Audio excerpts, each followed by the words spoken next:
brauche keiner, der uns sagt, immer was zu loben für dich. Wir brauchen keiner, der nicht gesund ist, der ist besser, alle dich.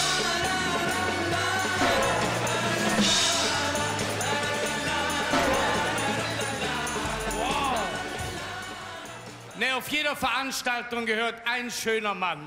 Hier bin ich.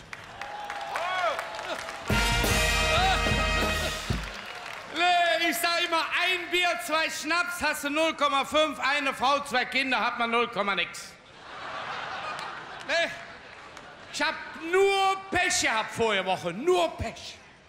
Montag zieh ich mir ein Hemd an, reiß den Kragenknopf. Dienstag pack ich die Aktentasche, hab ich den Griff in der Hand. Mittwoch schlag ich in der Nadelwand, bricht der Stiel ab. Donnerstag trink ich ein Bier, hab ich nur noch den Henkel in der Hand. Meinen Sie, ich habe am Freitag noch Mut gehabt, alleine Pipi machen zu gehen? Ich habe schon an der Theke mit einem gesprochen, wir haben einen Kölsch getrunken. Sagte, ich habe nur Pech gehabt, nur Pech. Ich wollte mir das Leben nehmen, ich habe mich vom Zug geschmissen. Kam kein Zug, kennst ja die Bundesbahn. Da wollte ich mich aufhängen, ist der Strick gerissen. Und dann habe ich mir Gift ins Bier getan und jetzt trinkst du das. Nur Pech, ne? Aber eins weiß ich, wenn das so weitergeht, kann man sich beerdigen lassen, ne? Ich meine, die NASA in Amerika, die bieten jetzt an, du kannst dich mit der Rakete nach oben schießen lassen, für viel Geld, auf den Mond, für viel Geld, kannst du dich auf den Mond für viel Geld beerdigen lassen. Das kann man billiger haben. Man lässt sich in Düsseldorf beerdigen, ist man direkt hinterm Mond.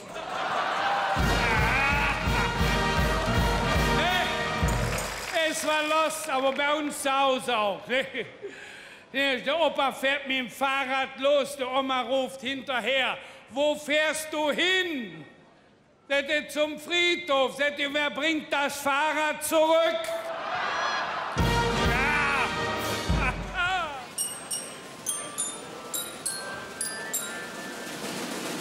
Wir brauchen Optimisten und keine Pessimisten. Es gibt zwar Optimisten, die sagen, Ende 1996 gehen wir alle betteln, aber die Pessimisten sagen, bei wem?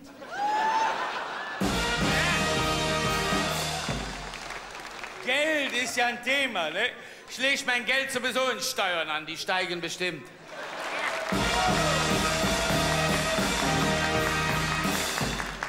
Es gibt doch so viele Reizwörter, ne? Telekom. Die Post wird sowieso von der Kirche übernommen. Stand schon in der Bibel, jeder hat sein Päckchen selbst zu tragen. Man muss sparsam sein. Ich habe schon Weihnachten vorgesorgt. Ich habe meiner Frau Weihnachten einen Gummihammer geschenkt. Konnte sie sich die Geschenke aus dem Kopf schlagen. Mein Freund sagt zu mir, du hast am Hinterkopf aber eine dicke Beule. Ich sage, das ist von meiner Frau, das ist der Solidaritätszuschlag. Einzigste, was ich mir erlaubt habe, war eine Kehltour nach Mallorca. Ballermann 6. Meine Frau hat mich am Flugplatz verabschiedet, sagt sie zu mir, hör mal, hast du zum Abschied kein Bild mit von dir? Ich sag, ja, ich habe noch ein Bild mit von mir, von Sylt, vom FKK-Strand. Oma stand dahinter, und ich krieg kein Bild. Ich denk, die Oma sieht schlecht. Teilst du das Bild in der Mitte durch, gibst du der Oma das Unterteil. Die sieht ja schlecht. Guckt sie drauf, guck mal, genau wie Opa, immer schlecht rasiert und die Krawatte hängt schief. Ich habe gesagt, lieber Gott, warum ist meine Frau so schön? Kommt die Stimme von oben, damit du dich für sie interessierst. Ich sag, lieber Gott, warum hat meine Frau so ein liebes Wesen? Kommt die Stimme wieder von oben, damit du dich in sie verliebst. Sag, lieber Gott, und warum ist die so blöd? Kommt die Stimme wieder von oben, die muss sich ja auch in dich verlieben. Der eine ist alt geworden in Deutschland, das ist Johannes Hesters. Ne? Wie der 100 war ich persönlich da, ich habe ihn gesehen. Persönlich, Johannes Hester. Er saß da in seinem Stuhl, guckt auf seine Füße. Ach, ihr Füße, ihr habt mich auf so viele Bühnen getragen. Jetzt seid ihr auch 100 Jahre alt geworden. Sieht er seine Hände, sagt er, ach, ihr Hände. Ihr habt so viele Söhne, Frauen streißeln können. Jetzt seid ihr auch 100 Jahre alt geworden. Und wie er so an sich runterguckt, sagt er, wenn du nicht so früh gestorben wärst, wärst du auch 100 Jahre alt geworden. Kommt einer beim Doktor raus, so geht er, so. Sag, was ist mit dir? Der Doktor hat gesagt, ich soll mich rektal ernähren.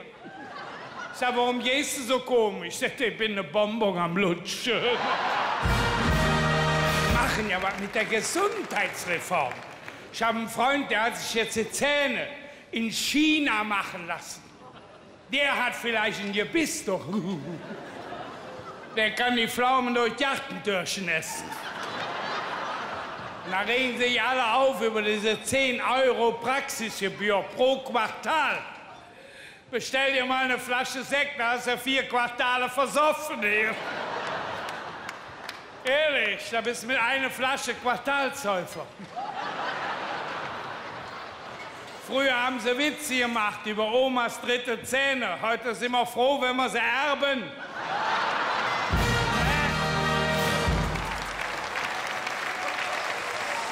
Die machen Gesetze in Berlin da. Haben Sie gesehen, wie dem Schröder vor 3 Wochen die Minister abgehauen sind? Wenn er noch mehr laufen gehen, sieht er bald so aus wie der Direktor von der Augsburger Puppetkiste. Jetzt hatte er wieder eine Hiobsbotschaft. Seine Frau Doris sollte schwanger sein. Aber es war nichts, sie hatte nur eine Olive verschluckt. Aber die Minister, Scharping wollte auch zurücktreten. Aber dem sind die Füße eingeschlafen.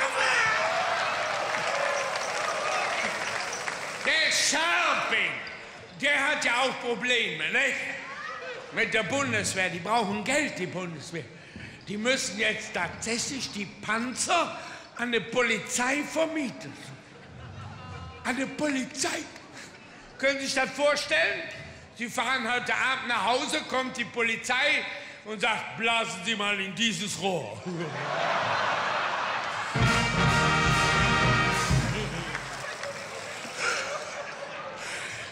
Das kann nur Dolly Buster.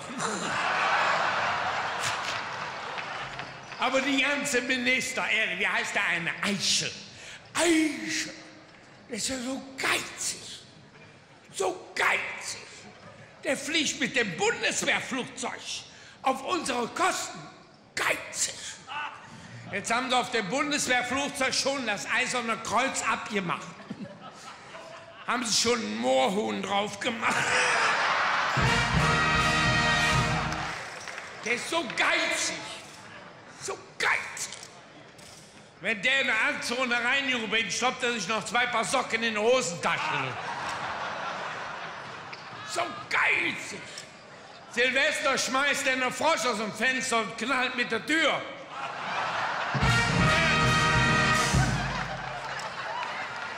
Der stellt sich mit einer Kerze vorm Spiegel und feiert der 2. Advent.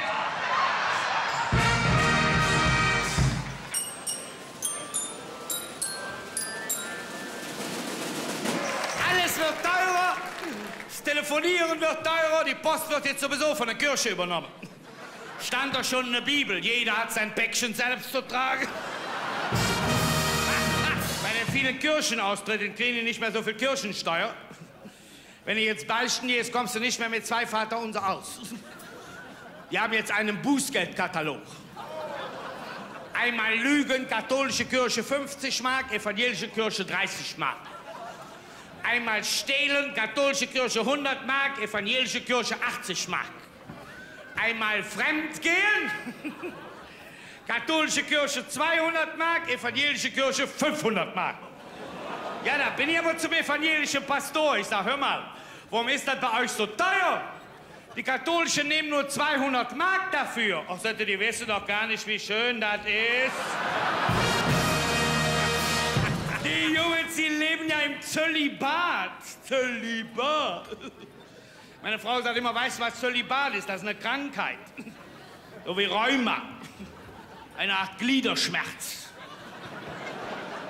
Guck mal, sie erklärt ihm das jetzt auch noch. Alle, die in der Öffentlichkeit stehen, die werden doch jetzt heimlich fotografiert. Ne? Haben Sie gesehen? Prinzessin Diana haben sie heimlich fotografiert. In der Strampelhose da. Edelzwicker. Jetzt haben sie den Papst auch heimlich fotografiert. Sie haben den Papst heimlich fotografiert. Er bohrte gerade in der Nase. Er schrieb einen Brief an die Korinther. Den Papst kennen Sie ja, ne? Der fährt jetzt einen Manta tiefer gelegt, damit er beim Bodenküssen nur noch die Tür aufmachen braucht. Der Papst hat ja jetzt Besuch gehabt, nicht? Da waren die Werbefachleute von Coca-Cola da. Haben die gesagt, lieber Papst, wir geben Ihnen 50 Millionen $, wenn Sie das Wort Coca-Cola mit ins Vaterunser einbauen. Hat der Papst gesagt, unmöglich, unmöglich. 8 Jahre später waren die wieder da.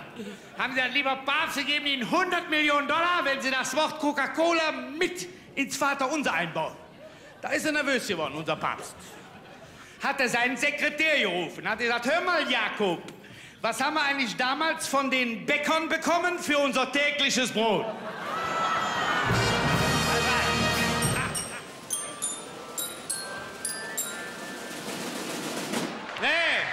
Meine Frau, jetzt hat die einen 610-Mark-Job. Die passt jetzt auf die Kinder von unserer Putzfrau auf. Also ich habe mir das Geld direkt genommen. Ne? Ich bin zur Bank gegangen, ich sag zu dem Bankdirektor, wenn ich das jetzt anlege, ne? Und Sie machen Pleite, was ist das? Dann haftet die Landeszentralbank. Ich sag, was ist denn, wenn die Pleite macht? Dann haftet die Bundesbank. Ich sag, was ist denn, wenn die Pleite macht? Dann haftet die Bundesregierung. An der Spitze unser Bundesfinanzminister Weigel. Ich sag, was ist denn, wenn der nicht mehr gewählt wird? Das wird Ihnen doch wohl 610 Mark wert sein. Der Weigel, der Weigel. Der will ja an unser Gold. Ne? Unser Opa hat so viel Gold im Mund, der schläft nachts mit dem Kopf im Safe. Also die ganze Politiker, man hört und sieht, also die regen mich auf. Ne? Wer am meisten ja jetzt ist ja dieser, wie heißt der aus Amerika? Clinton. Der ist arm dran, der Junge.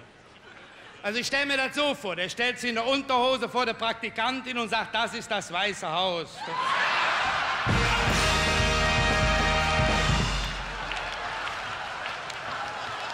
Ja, da war der Krisenstab noch drin. Ich habe mal hier in Köln eine Taxifahrt gemacht, da habe ich noch einen mitgenommen, einen Amerikaner. Wir kommen hier über die Aachener Straße am Müngersdorfer Stadion vorbei. Sagt er, oh, what is that? Sagt, das ist das Müngersdorfer Stadion, das haben wir umgebaut. 40.000 Zuschauer in 1,5 Jahren. Oh, sagt er, wir in Amerika, wir bauen ein Stadion für 100.000 Zuschauer. In einem Jahr, jetzt kommen wir an der Köln-Arena vorbei. Sagt er, oh, sagt er, what is that? Sagt, das ist die Köln-Arena, 18.000 Zuschauer haben wir gebaut in 2 Jahren. Oh, sagt er, wir in Amerika, wir bauen eine Arena für 50.000 Zuschauer in 6 Monaten. Ich denke dem Chrisse. Wir kommen am Kölner Dom vorbei. What is that? Ich sag, kann ich dir nicht sagen. Ich bin seit vorher Woche hier nicht mehr vorbeigekommen.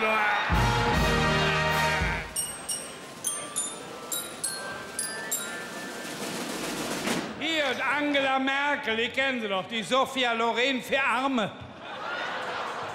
Unser sprechender Hosenanzug.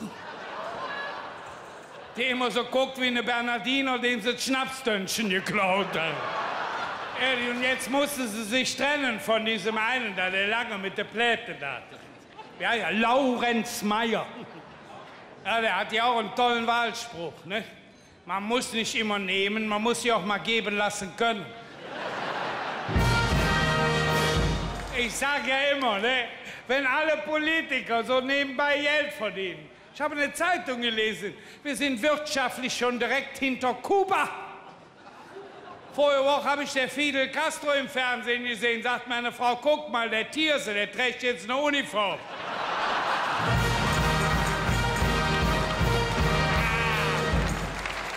Und dann der Schröder, den kennen Sie doch, ne? Der größte Liebhaber Deutschlands. Unter dem stöhnen Millionen.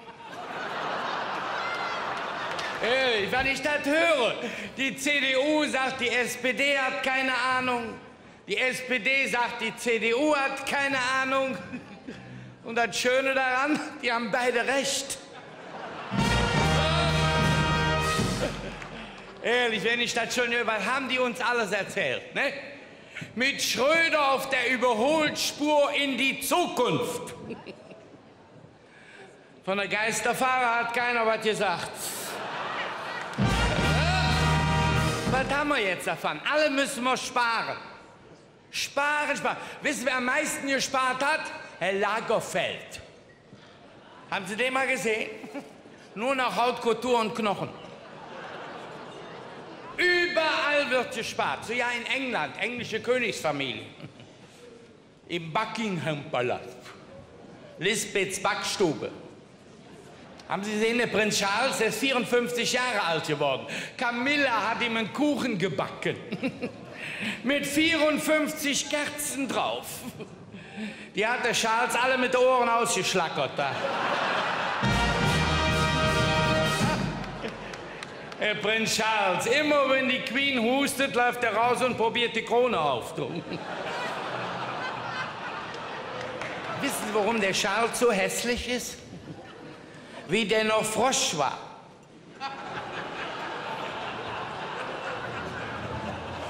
Haben Sie dem anstatt zu küssen 10-mal jene Wand geschmissen.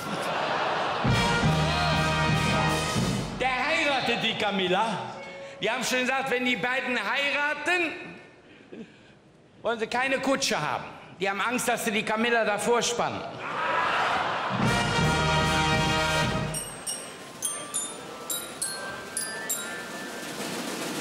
Ist man lange verheiratet, ist man 10 Jahre verheiratet, geht man mit der Frau weg, sagt die Frau, darf ich Ihnen meinen Mann vorstellen? Ist man 20 Jahre verheiratet, sagt sie, stellen Sie sich mal vor, das ist mein Mann. Ist man 30 Jahre verheiratet, sagt er, ist mein Mann, stellen Sie sich mal davor. Ich habe einen Freund. Das ist so ein Brocken, so ein Junge ist das. So eine kleine, so eine Setzgassen-Rambo. Der ist verheiratet mit so einer Frau. So, die muss aus dem Harz sein. So ein Brocken. Der hat solche Herzkranzgefäße. Ich wusste gar nicht, dass man Sprengstoff so offen lagern kann. Trägt immer enge Bluse. Wenn die tief Luft holt, beschießt sie die Nachbarschaft mit Knöpfen. Die hat eine Figur. Er hat sie mir mal beschrieben. So.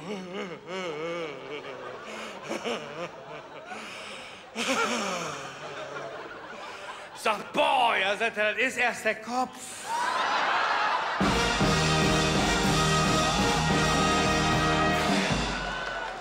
Abnehmen ist auch so ein Problem gewesen. Ich hatte so ein schönes Mittel zum Abnehmen. ein Mittel zum Abnehmen. Ich habe immer 2 Viagra genommen. 2 Viagra. Dann nimmst du von ab. Wenn die zur Wirkung kommen, kommst du mit den Händen nicht mehr an den Kühlschrank.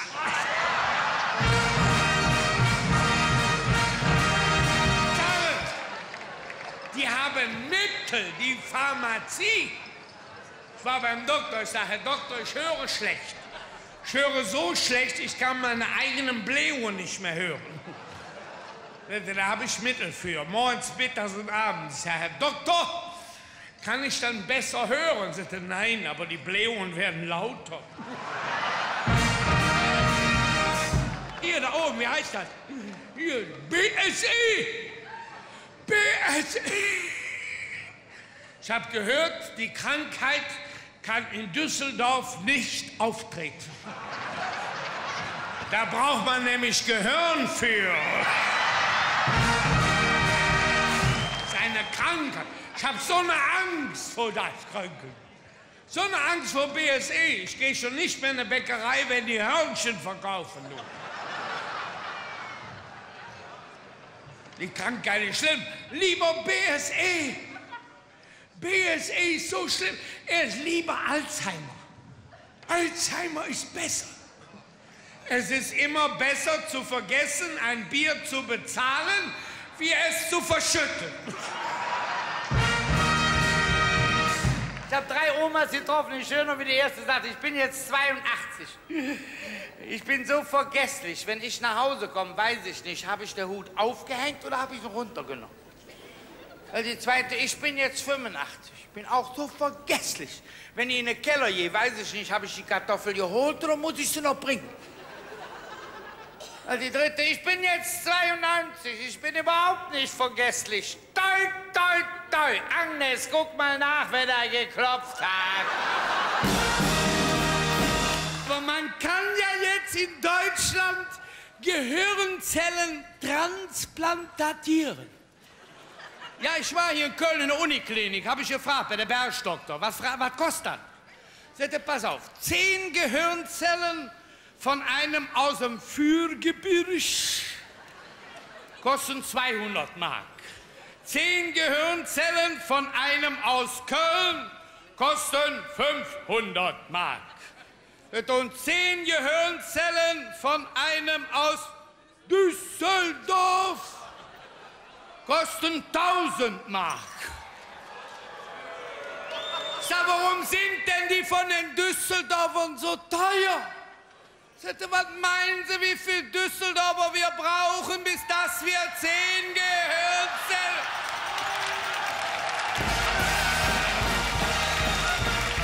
Was ist mit dir, Don Kosaco? Was hast du so weiße Ohren? Hast du deine Mailbox abgehört? Nee, da treffen sich 3. Der eine, der war aus dem Ruhrgebiet, der andere, der war aus Düsseldorf. Der dritte, der war aus Köln. Kommt der Ober, sagt er zu dem Ersten, na, was trinken Sie? Sagt er, aus dem Ruhrgebiet, da bekomme ich einen Pilz, wa? Sagt er, aus Düsseldorf, da bekomme ich einen Alt, ne? Sagt der Kölner, da bekomme ich eine Cola. Sagt der Ober, warum trinken Sie denn kein Kölsch? Ne, sagt er, wenn die anderen kein Bier trinken.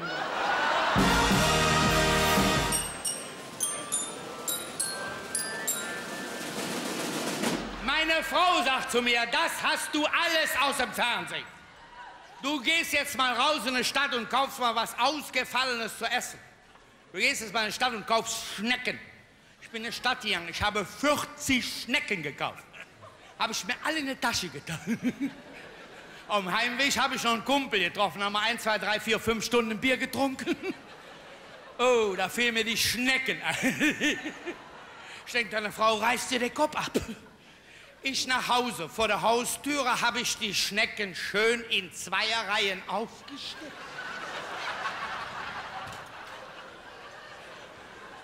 Ich habe geklingelt, die macht die Tür auf, ich sag, hopp, hopp, hopp, nur noch ein paar Meter, dann sind wir zu Hause.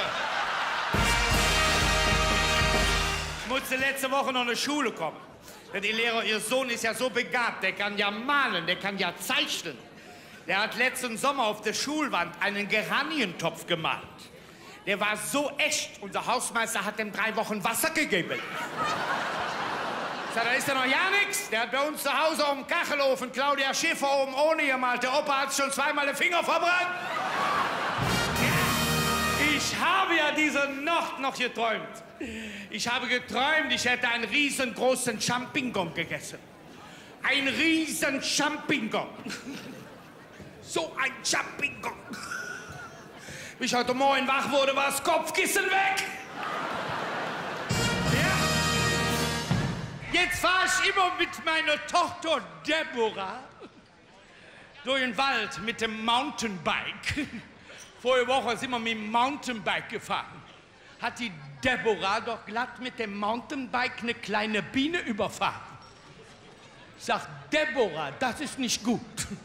Jetzt kriegst du 6 Wochen keinen Honig mehr. Wir sind weitergefahren. Etwas später habe ich ein kleines Vögelchen überfahren. Ein kleines Vögelchen! Guckt die Deborah mich an, sagte, Papa, soll ich es der Mama sagen? Du sagst es selber. Ich habe einen Freund, der hatte ein Rendezvous mit seiner Freundin und vorher noch ein Essen mit ihren Eltern. Er ist einen Tag vorher zum Apotheker gegangen und sagte, Herr Apotheker, ich habe morgen ein Rendezvous. Sie wissen schon, was ich brauche. Der Apotheker schiebt ihm so ein Päckchen über die Theke. Sagt der Herr Apotheker, ich habe gehört, die Mutter, die ist auch noch ganz lustig. Geben Sie mir mal noch ein Päckchen. Die sitzen abends beim Dinner, macht er immer so. Sagt die Freundin, hör mal, du konntest mir auch sagen, dass du keine Tischmanieren hast. Sagt er, du konntest mir auch sagen, dass dein Vater Apotheker ist. Da kamen welche an, 3 Stück, sagt der Petrus zu dem ersten, wie oft bist du fremdgegangen? Sagt er, 21 Mal. Oh, sagt der Petrus, da habe ich für dich einen Trabi, kannst du mit durch den Himmel jöcken? Hat er den zweiten gefragt, sagt er, wie oft bist du fremdgegangen? Sagt er, 8 Mal. Sagt der Petrus, in Ordnung, kriegst du einen Mittelklassewagen, kannst du mit durch den Himmel jöcken?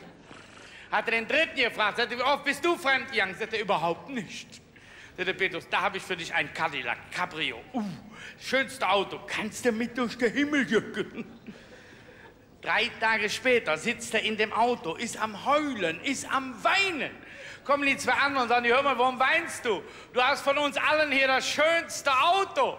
Sagt der Mensch, ich habe meine Frau soeben getroffen, die ist hier oben mit einem Skateboard unterwegs.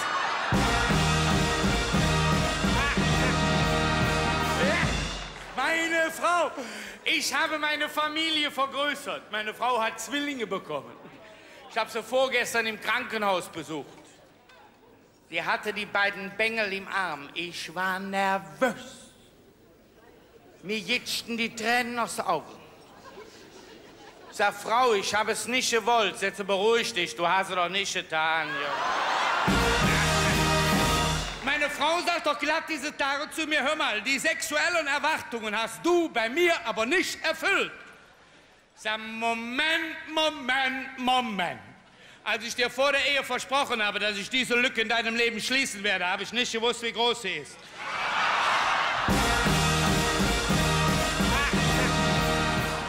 Ich habe da einen Onkel, 80 Jahre, der war jetzt beim Doktor.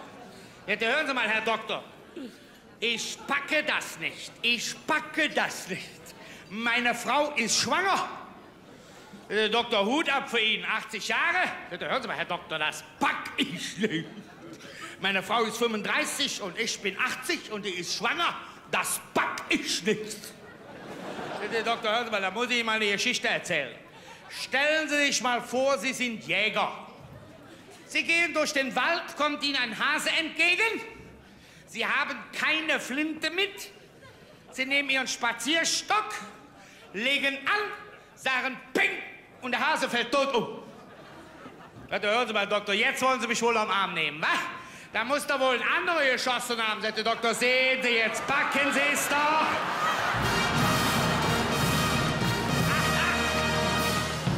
So ist das im Leben. So manches Gute und auch Böse wird dir beschert. Doch das Butterblümchen, das Leben ist trotzdem lebenswert. Alle auf!